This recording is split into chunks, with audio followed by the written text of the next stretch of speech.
1, Presiden Jokowi mengungkapkan anggaran belanja pemerintah yang ditetapkan dalam RAPBN 2022 sebesar Rp2.708,7 triliun.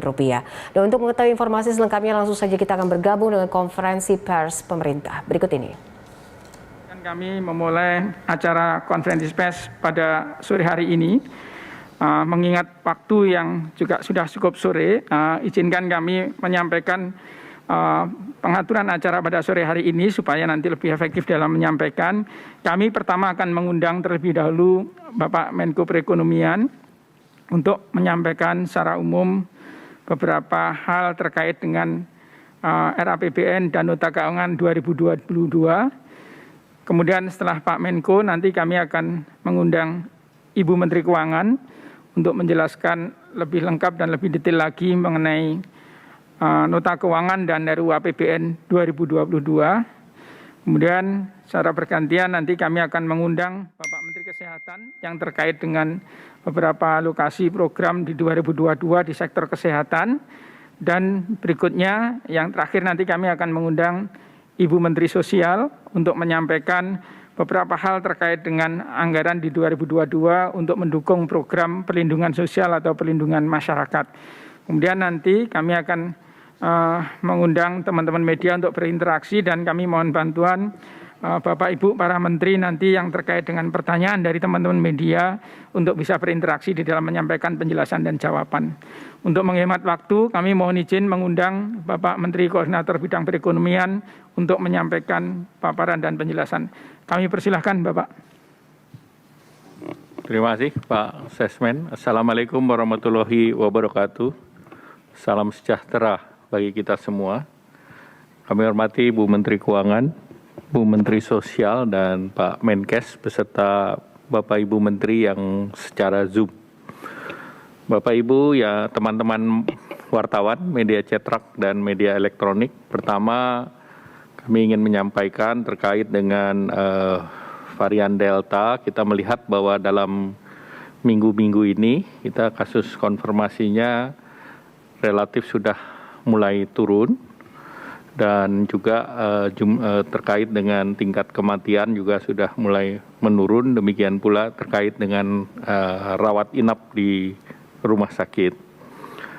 Nah, terus kemudian selanjutnya pemerintah terus mendorong penanganan COVID dan pemulihan perekonomian yang dilakukan dengan penanganan dari hulu ke hilir, yaitu percepatan vaksinasi, menurunkan fatality rate, peningkatan testing dan tracing, serta optimalisasi pembatasan mobilitas dengan PPKM, serta penanganan isolasi terpusat.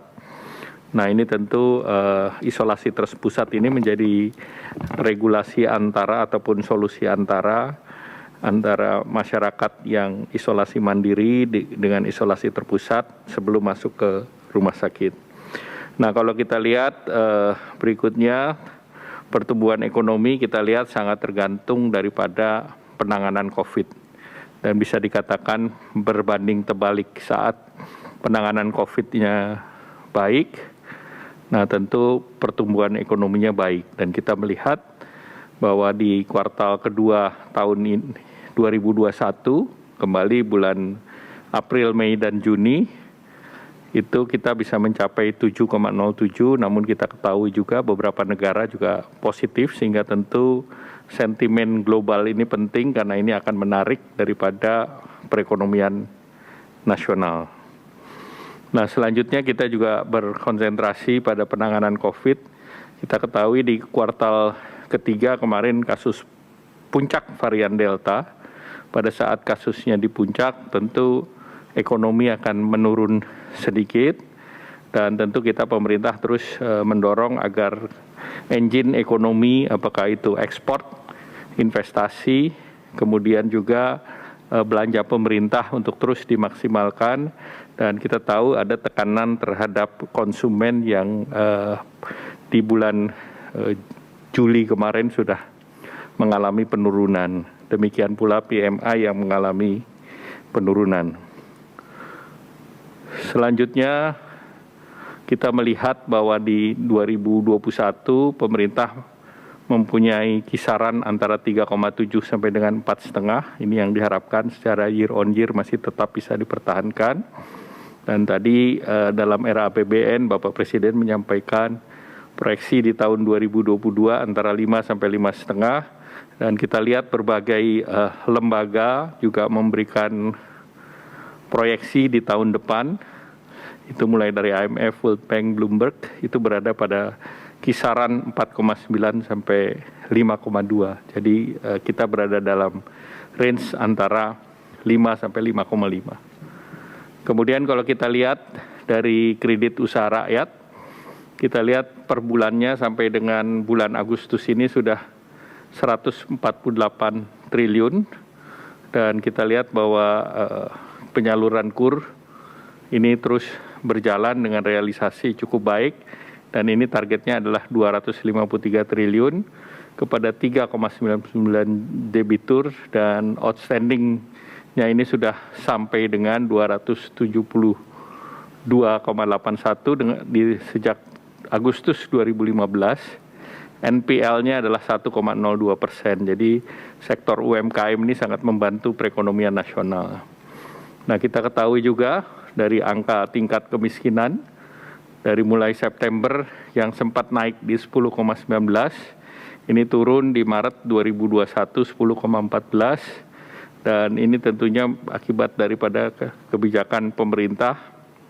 Demikian pula jumlah penduduk miskin yang kemarin sudah naik di September 2020 ke 27,55, di Maret turun di 27,54. Nah, tentu kita harus terus mendorong melalui reform struktural, yaitu mendorong pertumbuhan ekonomi guna mengatasi pengangguran. Dan kita lihat di bulan Agustus tahun lalu angka pengangguran meningkat menjadi 9,7% dan di Februari sudah menurun di angka 8,75. Artinya kebijakan pemerintah direspons secara baik. Dan itu mulai dari pengangguran karena COVID, bukan angkatan kerja, dan bekerja dengan jam kerja yang lebih pendek. Nah, ini terus diperbaiki. Kemudian selanjutnya pemerintah juga mendorong dengan Undang-Undang Cipta Kerja dan OSS, Online Single Submission, sudah mulai dijalankan per minggu kemarin yang sudah diluncurkan Bapak Presiden. Nah, ini diharapkan perusahaan perizinan berbasis resiko ini bisa mendorong ease of doing business. Kemudian juga pemudahan penyederhanaan perizinan berusaha dan juga terkait dengan perizinan yang bersyarat untuk investasi tertentu. Nah, perizinan berbasis OSS ini ada yang berbasis registrasi dengan persyaratan hanya NIB, kemudian berbasis standar. NIB dan standar ini berbasis resiko menengah dan berbasis kepada perizinan ataupun baik itu dari pusat maupun daerah. Nah, pemerintah di anggaran ini tadi sudah disampaikan Bapak Presiden mengenai kisaran pertumbuhan 5 sampai 5,5%, inflasi 3%, nilai tukar rupiah 14.350. Tingkat suku bunga SUN 6,85, minyak mentah 63, lifting 703 barrel per day, dan lifting gas bumi di 1036. Fleksibilitas ini nanti Ibu Menteri Keuangan akan menjelaskan, dan untuk PEN tetap dialokasikan, di mana untuk kesehatan sebesar 148,1 triliun, dan kemudian juga perlindungan masyarakat 153,7 triliun. Nah, ini nanti Ibu Menteri Keuangan menjelaskan secara detail. Demikian kesehatan dan perlindungan masyarakat. Ini juga sudah ada detailnya. Kemudian hal-hal lain tentunya nanti kita berharap bahwa dengan anggaran APBN 2022 kita tetap menjaga kesehatan masyarakat dan tetap ada buffer perlindungan masyarakat agar selain daya beli bisa tertahan juga bisa memberikan multiplier effect terhadap pertumbuhan di sektor konsumsi. Demikian, terima kasih. Mungkin detailnya Ibu Menteri Keuangan. Baik, terima kasih Bapak Menko Perekonomian. Mohon izin Bapak Ibu Ya, pemirsa, demikian tadi keterangan langsung konferensi pers dari Menko Perekonomian Erlangga Hartarto terkait nota keuangan dan RUU APBN 2022, di mana tadi sempat diungkapkan pemerintah terus mendorong penanganan COVID.